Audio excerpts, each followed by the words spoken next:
Scarlett Carter parked her used Honda Civic near a warehouse complex on Knox Avenue and checked the time on her phone. It was 5:45 p.m. Jason was supposed to finish his shift in 15 minutes. She took a mirror out of her purse and fixed her chestnut hair, which was pulled back into a simple ponytail. After 8 hours at the electronics store where she worked as a sales manager, she looked tired but still wanted to freshen up before meeting her boyfriend. Their relationship had started out fairly ordinary. Jason came to their store to pick out a TV for his mother, and Scarlett helped him figure out the technical specifications. He was a tall, well-built guy with an open smile and calloused hands. Nothing special at first glance, just a typical Peoria resident who earned a living doing manual labor. But something about his calm manner of speaking and attentive gaze caught her attention. When he returned a week later, supposedly for the warranty card, Scarlett realized that the warranty card wasn't the reason he came back. Over the course of a year and a half, they became one of those couples that small towns call perfect. Jason worked at Hartford Materials, a construction company, where he was responsible for receiving and shipping goods. The work was hard, but stable. Scarlett built a good career at Technomart, a chain of stores, rising to department manager in 3 years. They rented a small apartment in an old part of town, went to the movies on weekends, and sometimes went to Lake Peoria for picnics. They were a typical young American couple with modest incomes and simple pleasures. The only thing that slightly clouded their relationship was their financial situation. Their salaries were enough to cover basic expenses, but they couldn't count on anything more. Scarlett often thought about how nice it would be to save money for their wedding, a down payment on a house, and their honeymoon. Jason never complained, but she saw how he counted every dollar before going to the store, how he put off buying new work boots because the old ones could still be worn. The warehouse door opened, and Scarlett saw a familiar figure. Jason was walking toward the car, pulling off his work gloves. He was wearing the same plaid shirt he had worn for 3 years and jeans with faded knees. When he saw her, he smiled that warm smile that had made her heart beat faster the first time and continued to do so a year and a half later. "How's it going, beautiful?" He leaned toward the car window and kissed her on the cheek. He smelled of motor oil and wood dust. "Sorry I kept you waiting. An unexpected shipment of cement came in, and I had to stay late." "It's okay. I have some news," Scarlett said, and something in her tone made Jason wary. "Good or bad?" "Strange. Get in, I'll tell you on the way." Jason walked around the car and got into the passenger seat.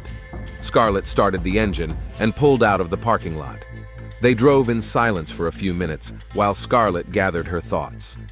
"I got a call this morning from a lawyer in Chicago. Parker, I think his name was. He said my grandmother Rose left me an inheritance." Jason frowned. "Wait, your grandmother died 3 years ago, and as far as I remember, she didn't have anything." "This is about my other grandmother, Rose Carter, my grandfather's sister. I only saw her a few times when I was little. Mom said she lived in Chicago alone her whole life and didn't have any children." Scarlett stopped at a red light and turned to Jason. "Jace, she left me $180,000. Jason was silent for so long that Scarlett became concerned. The light turned green, and she drove on. "Are you sure it's not a scam?" he finally asked. "The lawyer sent the documents by email. I checked.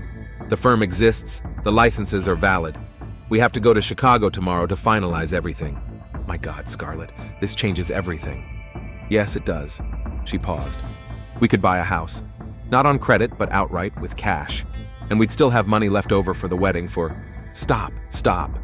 Jason ran his hand through his hair. "Let's not get ahead of ourselves. First, we need to get everything sorted out, figure out what's what." They pulled up to Jason's house, a single-story 1950s building in a working-class neighborhood where he lived with his mother. The paint on the siding was peeling, and the small yard was overgrown with weeds, but the house was clean and cozy inside. "Want to come in? Mom made lasagna," Jason offered. Scarlett nodded. She enjoyed spending time at the Miller's house. Dorothy was always a welcoming hostess, and Jason seemed more relaxed around her, as if he could let go of his daily worries. Dorothy Miller greeted them at the door as if she had been waiting for them.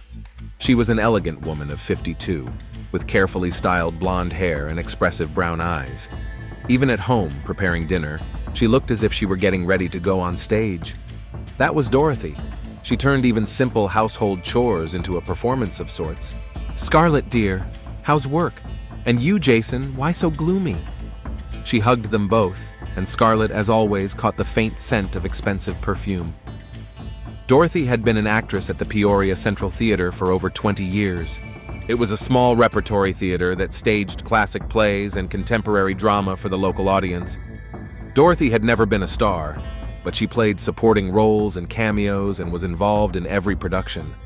She was proud of her profession and often talked about theater life as if she were part of the Broadway world. "Mom, we have news," Jason said, taking off his shoes in the hallway. "Scarlett has inherited something." Dorothy instantly shifted her attention to the girl.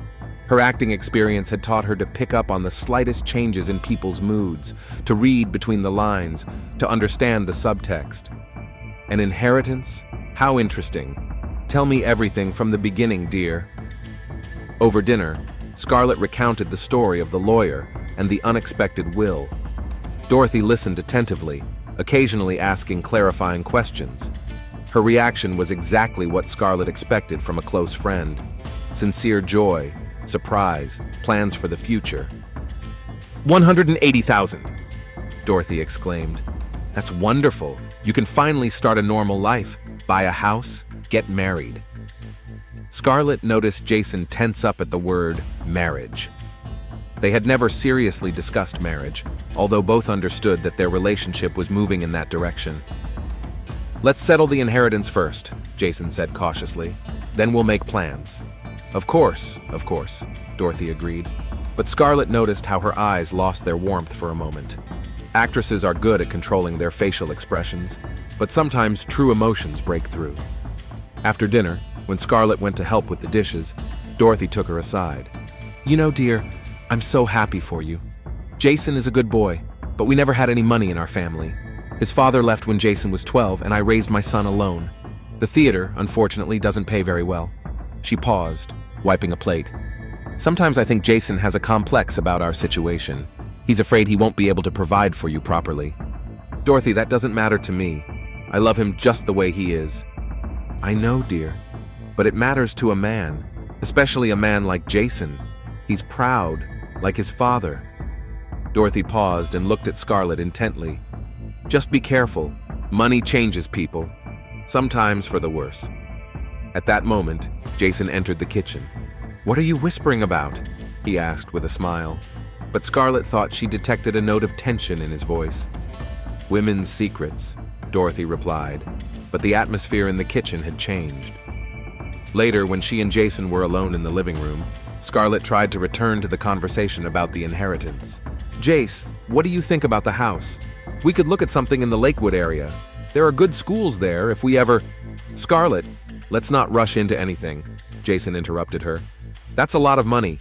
We need to think it through." "What's there to think about? We have a chance to build a normal life." "Normal? What, our life now isn't normal?" There was a note of irritation in his voice that Scarlett wasn't used to hearing. She realized she had touched a sore spot. "That's not what I meant. It's just that we won't have to think about money all the time. We can plan for the future." "You know what? Let's put this conversation on hold for now. First, you go to Chicago and get everything sorted out. Then we'll decide." Scarlett nodded, but she felt uneasy. She had expected Jason to be as happy as she was. Instead, he reacted as if the inheritance was a problem rather than a solution. When she was about to leave, Dorothy walked her to the car. "Darling, don't be upset with Jason. He needs time to get used to the idea of all that money. We've always lived modestly." Dorothy paused. "By the way, did the lawyer say if there were any other heirs? Are there any conditions in the will?" "No, he said I'm the sole heir. I'll find out the details tomorrow." "All right, and remember, if you need help with the paperwork or anything else, let me know. I have connections in various fields." Dorothy smiled, but Scarlett thought it seemed a little forced. At home in her small apartment, Scarlett couldn't fall asleep for a long time. The day had brought too many changes, and she was trying to make sense of what was happening. The inheritance opened doors she had never dared to dream of. But why was Jason's reaction so restrained? And what did that strange conversation with Dorothy mean? She tried to dismiss her doubts. Perhaps Jason was simply frightened by the scale of the changes. For a man who had lived from paycheck to paycheck his entire life, $180,000 could indeed seem unreal. He needed time to get used to the new possibilities. But something about both Jason and Dorothy's behavior alarmed her. It was as if their joy and congratulations were hiding something else. The trip to Chicago went without surprises.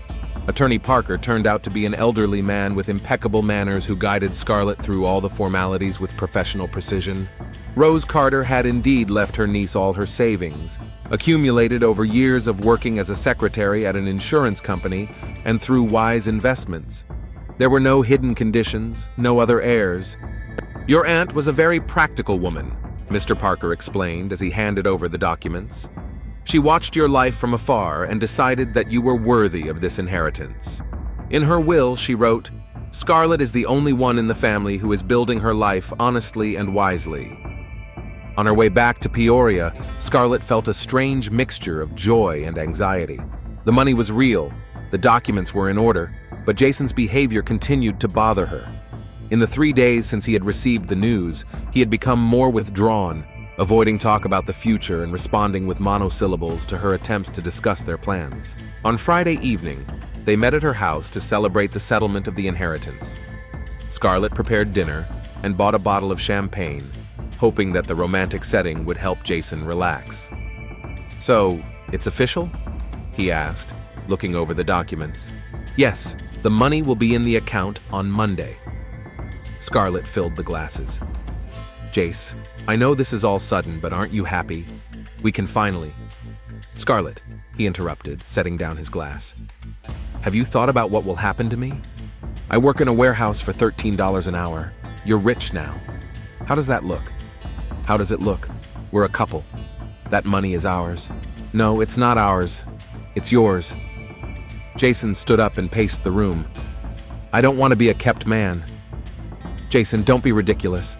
I don't love you for your money, and you don't love me for mine. Why should that change?" He stopped at the window, staring out at the street. "Because now you have a choice, and I'm no longer the best option you have." Scarlett walked over to him and hugged him from behind. "You're the only option I want. Jace, let's get married, officially. Then everything will be ours." He turned to her, and there was something new in his eyes, a mixture of tenderness and determination. "Okay," he said quietly. "Let's get married. Let's get—" On Sunday, they went to Dorothy's to announce their engagement. Scarlett expected wild joy, but Jason's mother's reaction was subdued. "How romantic," Dorothy said, hugging them. "Although I always thought we should have introduced Scarlett to our family quirks first." "What peculiarities?" Scarlett asked. Dorothy and Jason exchanged glances, and Scarlett realized that a silent dialogue was taking place between them. "Mom, not now," Jason said warningly. "Darling, if you're going to get married, Scarlett should know the truth." Dorothy sat down on the sofa and gestured for them to join her. "You see, Scarlett, our family has some financial problems." "Mom, Jason, let me explain." Dorothy took Scarlett by the hand. "Honey, I should have told you earlier, but I play poker, online, and sometimes I lose more than I should." Scarlett felt her stomach tighten. "How much more?" "I owe $95,000. The silence in the room was deafening. Scarlett stared at Dorothy, trying to comprehend what she had heard. $95,000? But Dorothy, that's more than you earn in 3 years. "I know, dear. It started innocently enough, just a little gambling to relax after the shows. But then—" Dorothy covered her face with her hands. "I couldn't stop. I kept thinking that the next hand would bring a win that would cover all the debts." Jason sat silently, staring at the floor. Scarlett realized that this was not news to him. "Did you know?" she asked him. "I found out a month ago." Mom confessed when the creditors started threatening her. "Threatening?" Dorothy raised her head, and Scarlett saw that she was crying. The tears looked genuine, but something about their perfect theatricality was disturbing. "These aren't ordinary banks, dear. These people promised that if I don't pay the debt within 3 months, it won't just be me who suffers." She looked at Jason. "My son is innocent, but they won't take that into account." Scarlett felt nauseous. "Dorothy, why didn't you go to the police?" "To Sheriff Gray?" "What would I tell him?" That I owe nearly $100,000 to criminal organizations because I gambled at an underground online casino? He wouldn't be able to help, and the rumor would spread throughout the town. Dorothy wiped away her tears. My career would be ruined, our family's reputation. Jason finally spoke up. I tried to find ways to make money. I took extra shifts, looked for weekend jobs. But even if I work nonstop, it'll take years to save that kind of money. Scarlett looked at them and realized that her world had been turned upside down again.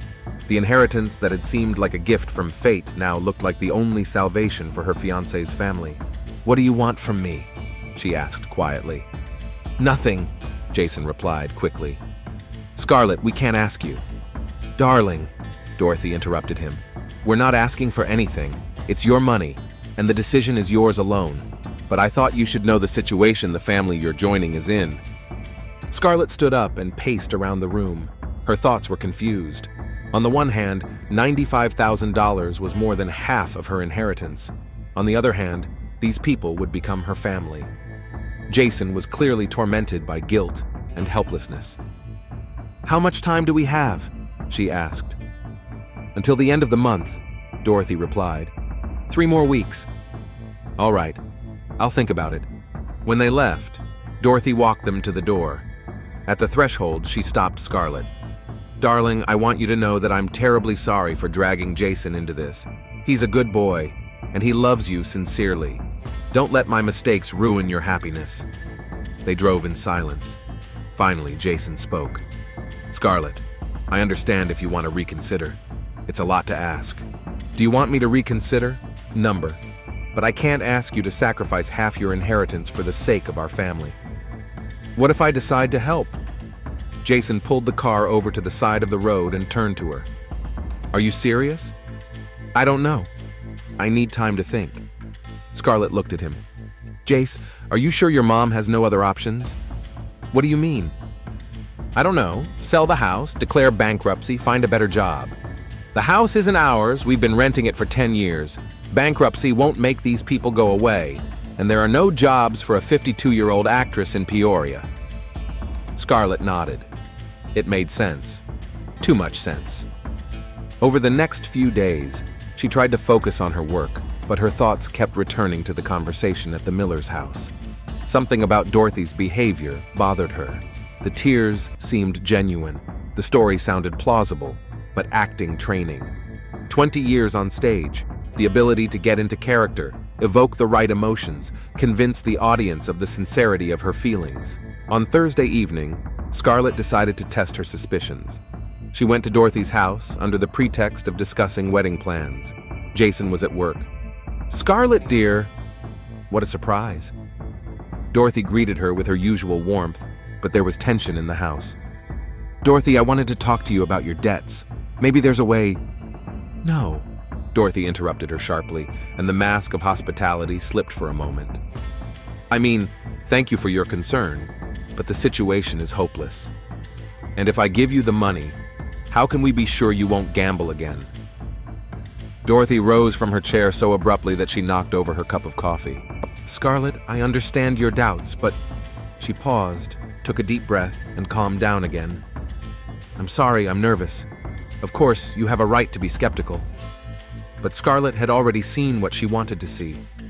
In the moment when Dorothy lost control, there was no despair in her eyes, no despair of a tormented gambler. There was cold calculation. Dorothy, who exactly is demanding the debt? What are their names? They didn't give me their real names. It was all over the internet, you know? But they threatened you personally. That means they know where you live. Yes, but... Dorothy faltered. Honey, you're asking too many questions. Maybe you should just trust me. Scarlett looked at her intently. Dorothy, what if I say I can't give you the money? Dorothy's expression changed instantly. The warmth disappeared, giving way to something hard and calculating. Then I'm afraid your engagement to Jason may be very short, she said quietly. My son couldn't live with the thought that his mother suffered when he could have prevented it. And you couldn't live with the thought that you could have saved your husband's family, but chose money instead. Scarlett felt a chill run down her spine. This was no longer a request for help. It was an ultimatum. Dorothy, that sounds like a threat. Oh no, dear. Dorothy smiled, her actress smile again. It's just reality. We all make choices, and every choice has consequences. At that moment, Scarlett realized that she had naively underestimated her future mother-in-law. Dorothy Miller was not a helpless victim of circumstance, but an experienced manipulator who knew how to use her acting skills. 3 days after her conversation with Dorothy, Scarlett was tormented by insomnia. The threat, veiled as friendly advice, lingered in her mind. She realized she was trapped. Refusing to help meant losing Jason. Agreeing meant giving up half her inheritance to people whose honesty she doubted. On Saturday morning, Jason arrived with a box of donuts and a serious expression on his face. "We need to talk," he said as soon as he crossed the threshold. "I'm listening." Jason put the box on the table and turned to her. He was holding a small velvet box in his hands. "Scarlett, I know things aren't going the way we planned. Mom's debts, the pressure, this awful situation." He dropped to one knee. "But I want you to know that I love you. Not because of the money, not because you can help us. I loved you before the inheritance, and I'll love you after." Scarlett looked at him, feeling her heart torn between love and suspicion. "Scarlett Carter, will you marry me?" The ring was simple, a small diamond in a silver setting. Clearly not expensive, but chosen with love. "Jace, Wait, I want to say something." He stood up but didn't close the box. "If you agree to marry me, we'll solve Mom's problem together, as a family. But if you doubt my feelings, if you think I'm asking for your hand for money, then just say no. I'll understand." There was sincerity in his eyes that was difficult to fake. Either he really loved her, or he was as talented an actor as his mother. "Yes," Scarlett said quietly. "Yes, I'll marry you." The ring fit perfectly. Jason kissed her, and for a moment, all their problems faded into the background. "There's one condition," she said when they broke their embrace. "I want to get married quickly, in 2 weeks." 2 weeks? But that's so little time. "If we're going to solve your family's problems, it's better to do it officially, as husband and wife." Jason nodded. "All right, a modest ceremony, just the closest family." On Sunday, they went to Dorothy's to break the news. The future mother-in-law's reaction was exactly what Scarlett had expected. Wild joy, tears of happiness, plans for the celebration. "Oh my dears, that's wonderful!" Dorothy hugged them both. "Finally, our family will be complete." "Mom, we want a small wedding, in 2 weeks, Jason said. 2 weeks? But that's impossible. We have to book a restaurant, a dress, flowers, invite guests." "Dorothy, we don't want a big wedding," Scarlett interrupted. "Just a simple ceremony in a church, followed by a small dinner at home." Dorothy frowned for a moment, but quickly pulled herself together. "Of course, dear, whatever you say. The main thing is that you'll be happy." She paused. "What about our situation? Have you decided yet?" "After the wedding," Scarlett replied. "Once we're officially a family, we'll figure everything out." Something resembling satisfaction flashed across Dorothy's eyes. The next few days were spent in a flurry of preparations. Scarlett took time off work to organize the ceremony. Surprisingly, she managed to find and book everything in a short period of time. A minister from a non-denominational church agreed to perform the wedding ceremony on Saturday morning, and a small restaurant on the outskirts of town accepted a reservation for a banquet for 20 people. Dorothy proved to be unexpectedly helpful in the organization. Her theater connections helped find a photographer, musicians for the ceremony, and even a wedding dress at a second-hand clothing store that fit Scarlett perfectly. "I have an eye for beautiful things," Dorothy explained as she helped her try on the dress. "Acting, you know." But the closer the wedding got, the more tense Jason seemed.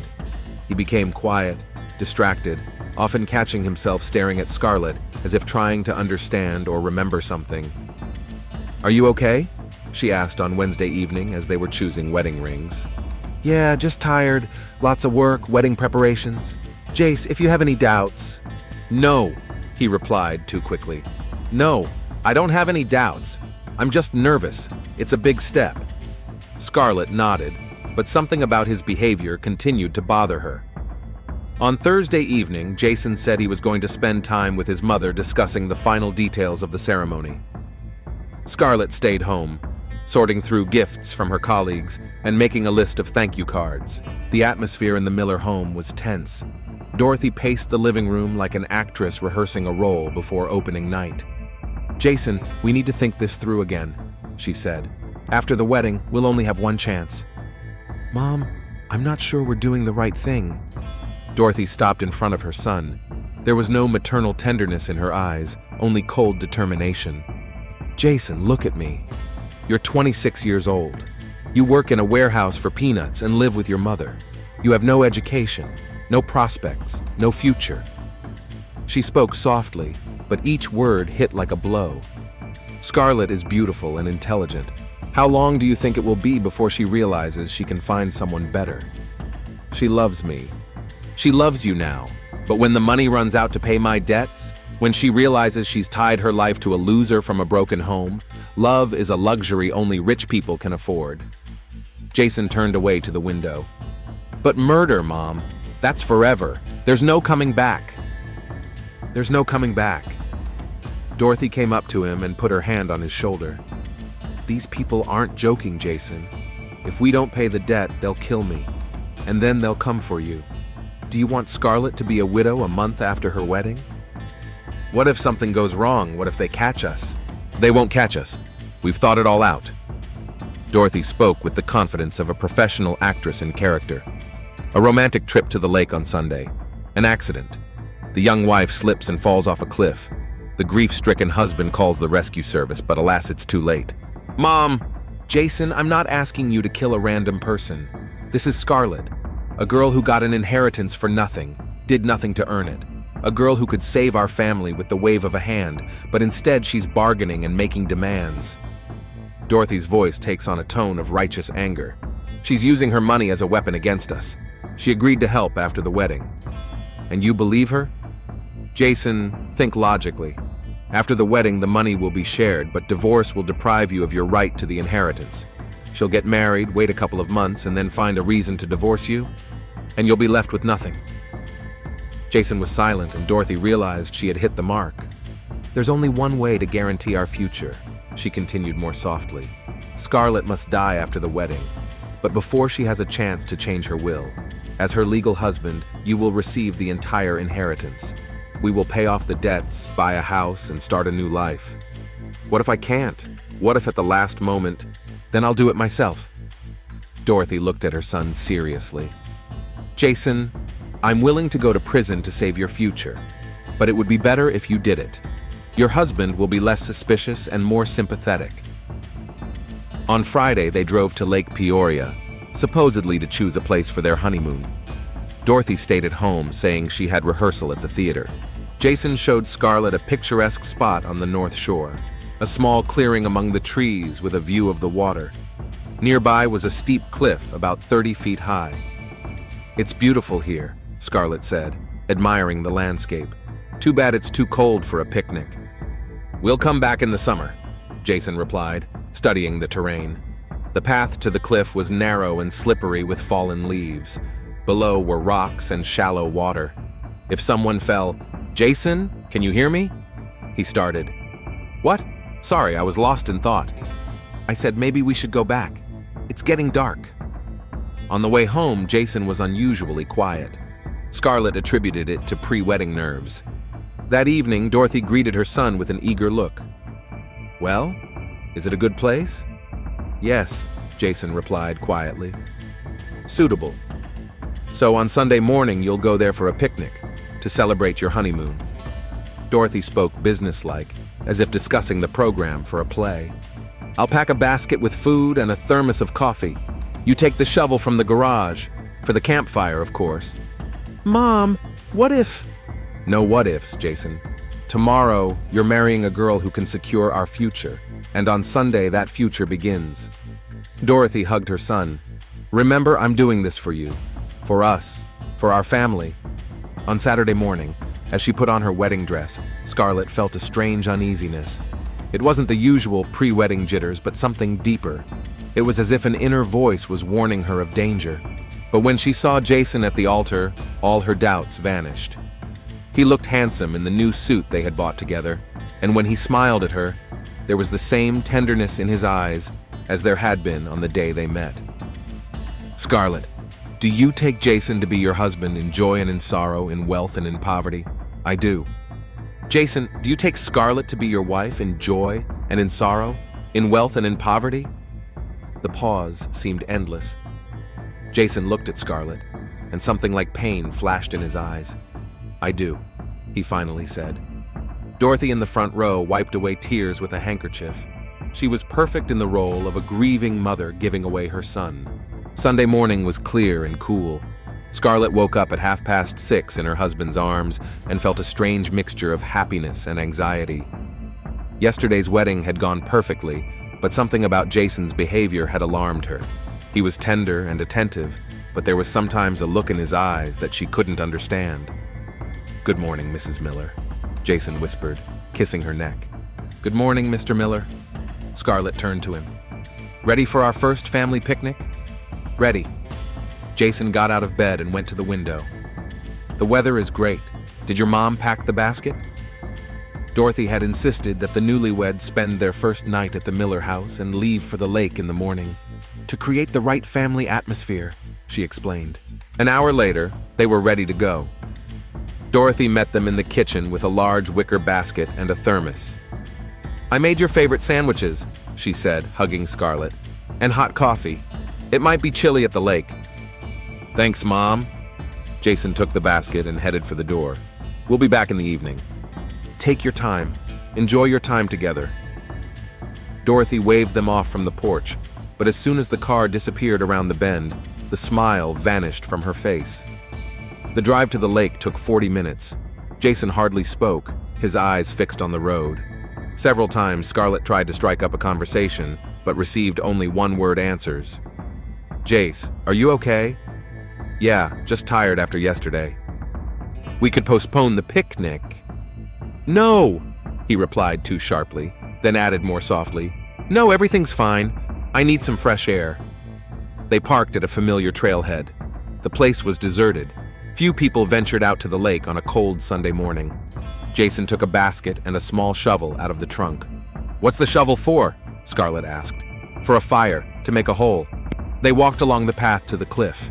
Scarlett walked ahead, admiring the view of the lake, while Jason followed her, clenching the shovel handle so tightly that his knuckles hurt. "This is a good spot," Scarlett said, stopping in a clearing a few yards from the edge of the cliff. "The view is amazing, and there's no wind." Jason set the basket on the ground. His heart was beating so loudly that he thought Scarlett must be able to hear it. "Scarlett, I need to tell you something." She turned to him with a smile. "Of course. What is it?" "About us. About our plans." Jason took a step toward her. "About what's going to happen next." "Jace, you're scaring me. What's going on?" At that moment, something inside Jason snapped. Instead of explaining, he raised the shovel and struck Scarlett on the head with the flat side. The blow was hard, but not fatal. He aimed to stun her, not kill her instantly. Scarlett fell, but remained conscious. Blood flowed from the wound on her head, and she looked at her husband with horror and confusion. "Jason, what are you doing?" "I'm sorry," he whispered, and there was genuine pain in his voice. "I'm so sorry, Scarlett, but there's no other way." He began digging a hole in the soft earth at the edge of the clearing. The ground gave way easily. Recent rain had made it loose. Scarlett tried to stand, but dizziness and pain prevented her from coordinating her movements. "Jason, please, I don't understand. We're married. I love you." "I love you too." Tears streamed down his face, but he continued digging. "That's why I can't let you suffer for long." "What are you talking about? Jason, stop!" Scarlett tried to crawl toward the path, but Jason dropped the shovel and grabbed her by the legs. "Don't make this harder than it has to be." He lifted her up and carried her to the freshly dug hole. It was shallow, about 3 feet deep, but deep enough for his purposes. "Jason, whatever happened, we can work it out. If it's your mother's debts." "It's not just the debts." He lowered her into the hole. "It's our future. My future." Scarlett lay in the cold earth, staring at the face of the man she loved and trusted. The reality of what was happening was only just beginning to sink in. "You want to kill me for money." "Not for money, for life." for the chance to become what I'm meant to be. Jason picked up the shovel and began to fill the hole. Scarlett, if there is an afterlife, forgive me. The first clumps of earth hit her face. Scarlett screamed and tried to get out, but the walls of the pit were slippery, and she didn't have enough strength after the blow to the head. Jason! Jason, please! He continued to fill the hole, turning his face away from her gaze. Each blow of the shovel took enormous effort, but he forced himself to continue. The screams grew weaker, then stopped altogether. Jason shoveled the last of the dirt into the hole and carefully covered it with leaves and branches. From the outside, it looked as if no one had been digging there. He gathered his basket, wiped the shovel, and walked to his car. He sat motionless in the passenger seat for several minutes, trying to calm down and collect his thoughts. Then he took out his phone and dialed his mother's number. "It's over," he said quietly. "Where are you?" "I'm on my way home. Mom, I didn't think it would be this hard. The hardest part is over, son. Now you have to play your part.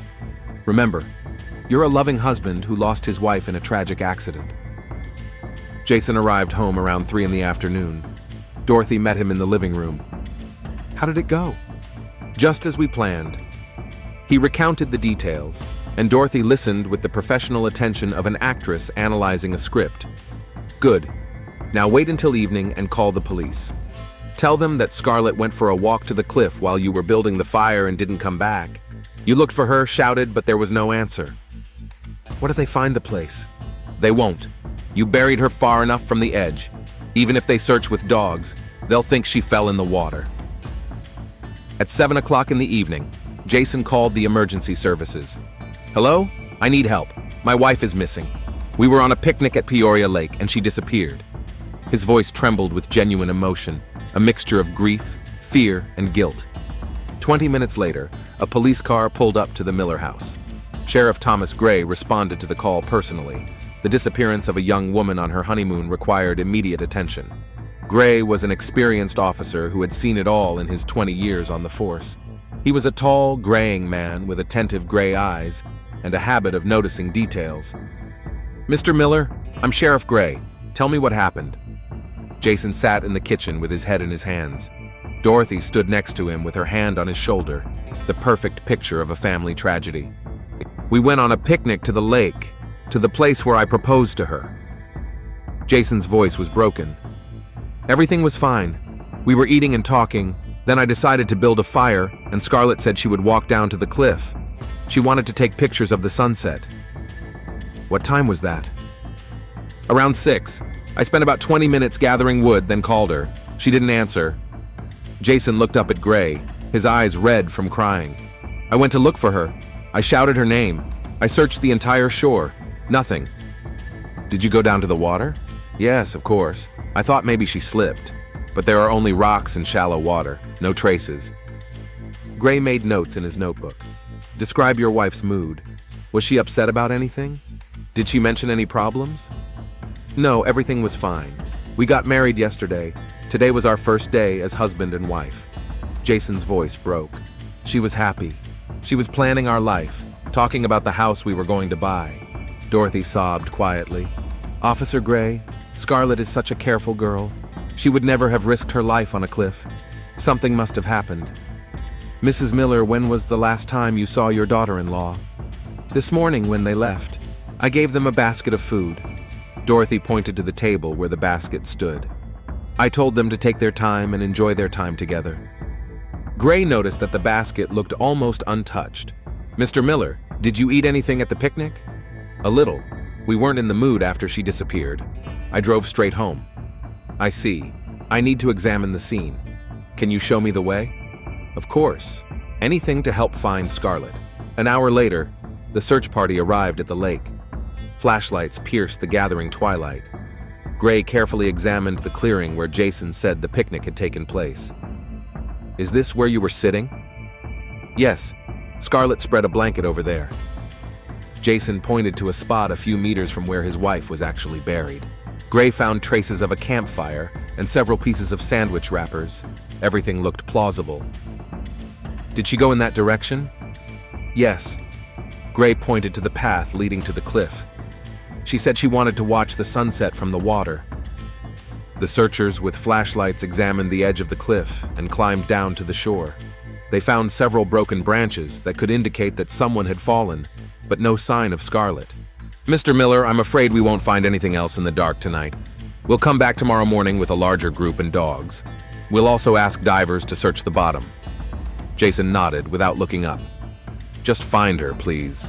Alive or... We'll do everything we can." On the way home, Gray thought about what had happened. The story seemed plausible, but something bothered him. Perhaps too plausible. Over the years, he had learned to trust his intuition, and now it was telling him that something was wrong. At the Miller's house, Jason sat on the couch, staring at a spot on the wall. Dorothy brought him some tea. "You did well," she said quietly. "Very convincing.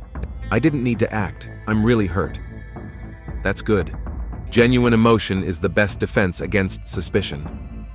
Dorothy sat down next to him. "Tomorrow the real test begins. When the search turns up nothing, the police will start asking uncomfortable questions. What if they find the body? They won't. And even if they do, it'll look like an accident. A blow to the head from falling on the rocks." Jason covered his face with his hands. "God, what have we done?" "We've secured our future," Dorothy replied firmly.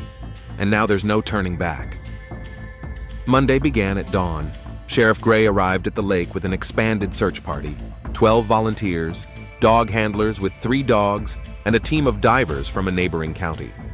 Jason also arrived to help with the search. "Mr. Miller, are you sure of the exact time?" Gray asked, looking over the records. "You said your wife went to the cliff around 6 in the evening." "Yes, that's right. I looked at my watch because I wanted to build a fire before sunset." Gray nodded and gave the dog handlers the order to begin. The dogs methodically searched the area, sniffing at Scarlett's clothes, which Jason had brought. The first dog, a German shepherd named Rex, became interested in an area away from the cliff. He whined and scratched the ground with his paws, but the guide led him away. The spot seemed too far from the missing woman's presumed route. "False trail," the dog handler explained. "There could have been other people here." But Gray noticed how Jason paled when the dog took an interest in that spot. Divers searched the bottom of the lake within 100 meters of the cliff. The water was murky from recent rains, and visibility was poor. In 4 hours, they found nothing but some old fishing gear and a few beer cans. "Maybe the current carried the body further away," suggested the chief diver, "or it got caught on something at the bottom." By evening, the search was called off. Gray walked Jason to his car. "Mr. Miller, I understand how difficult this is for you, but I need to ask you a few questions. It's standard procedure." "Of course, anything that will help find Scarlett." "Tell me about your relationship. Were there any problems, any arguments?" "No, we were happy. We just got married." Jason spoke quietly but confidently. "The only thing that worried us was that my mother had financial problems." "What kind?" "Debt. She played online poker and lost a lot of money." Jason decided to stick to the truth where possible. "Scarlett recently received an inheritance and was going to help us out." Gray wrote down the information. "So your wife had money? A lot?" $180,000 from her aunt in Chicago. "And where is that money now?" "In her bank account. We didn't have time to set anything up. That was a mistake." Gray immediately realized that with that kind of money, most young couples would open a joint account or transfer the money to the husband's name. On Tuesday morning, Gray drove to the bank where Scarlett had her account. The manager, an elderly woman named Carol, remembered the young client well. "Miss Carter, now Mrs. Miller, came in on Friday," she said. "She wanted to know about adding her husband to the account. I explained all the formalities." "And what did she decide?" "She said she'd think about it. Something was bothering her. I suggested she sign a power of attorney for her husband, but she refused." "Did she explain why?" "She said something strange. I want to be sure I'm marrying a man, not his problems."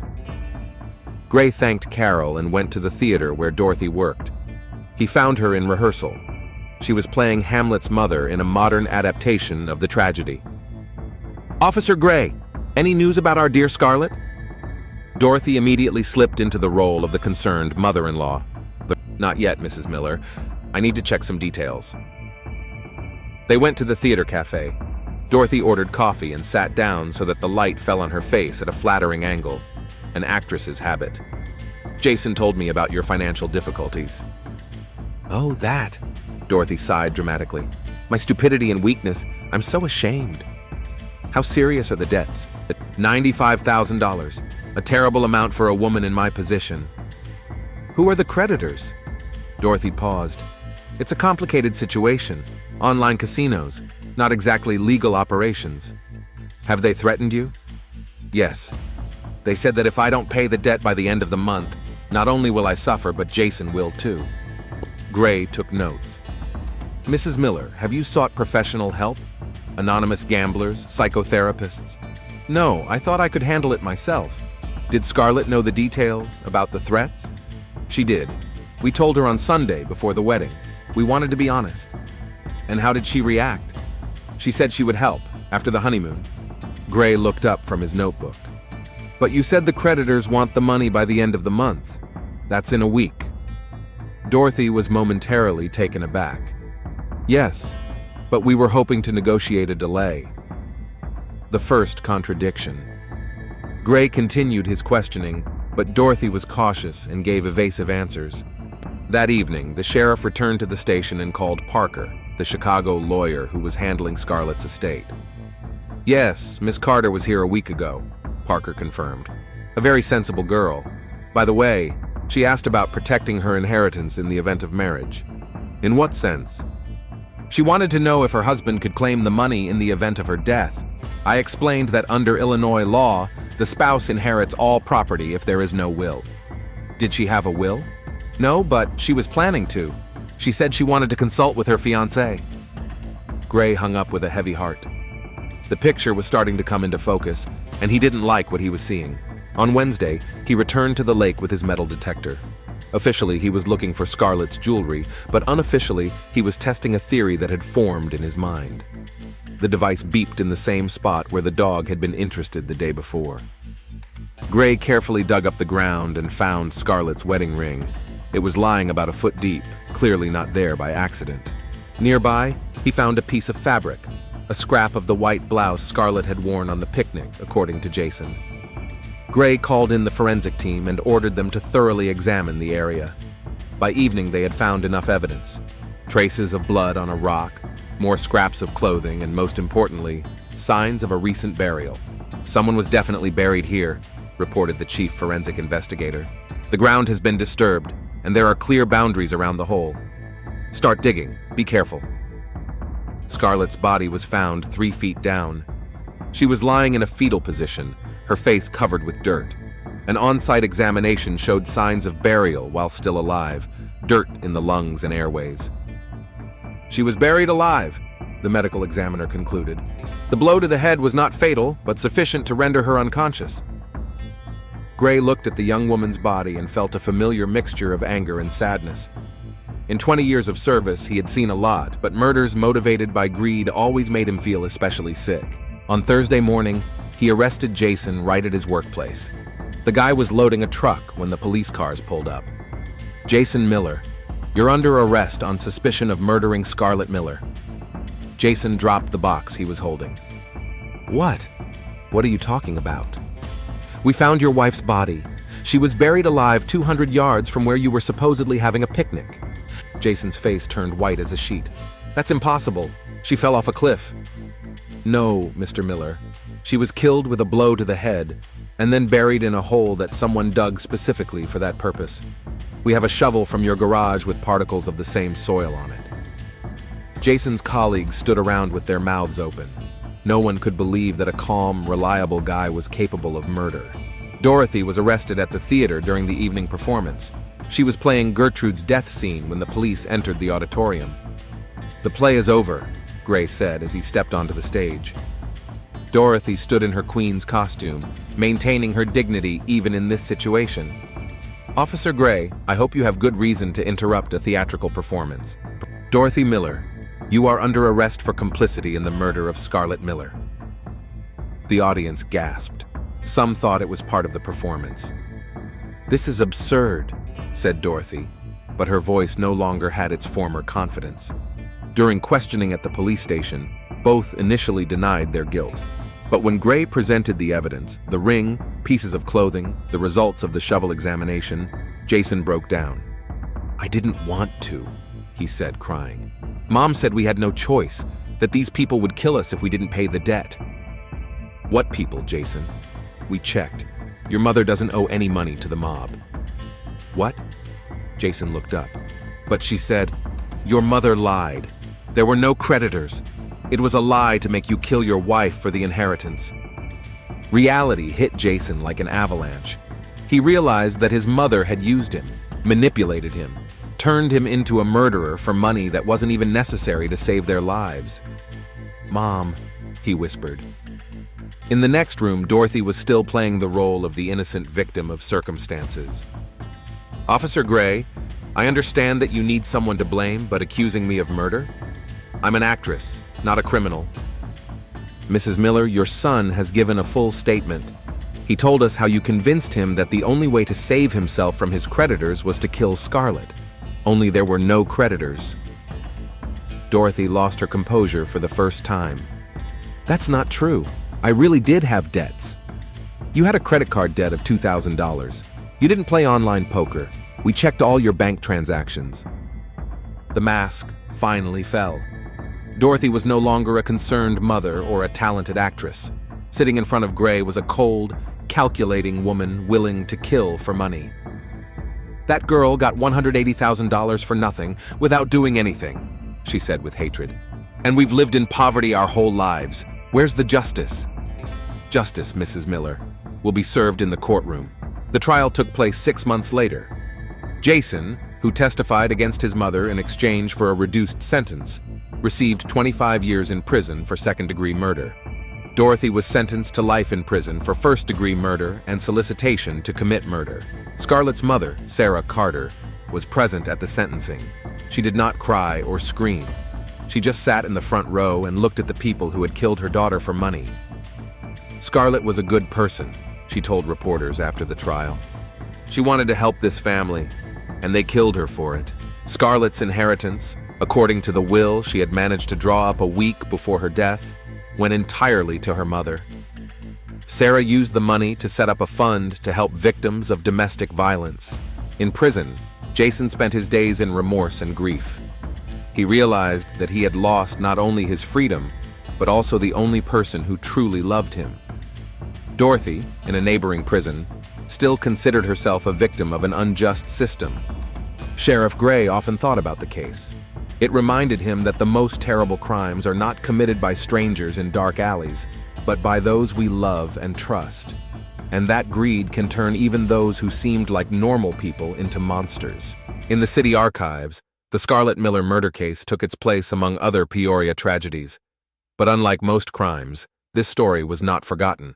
It became a reminder that money can not only solve problems, but also create them, and that love and trust are the most fragile things in the world.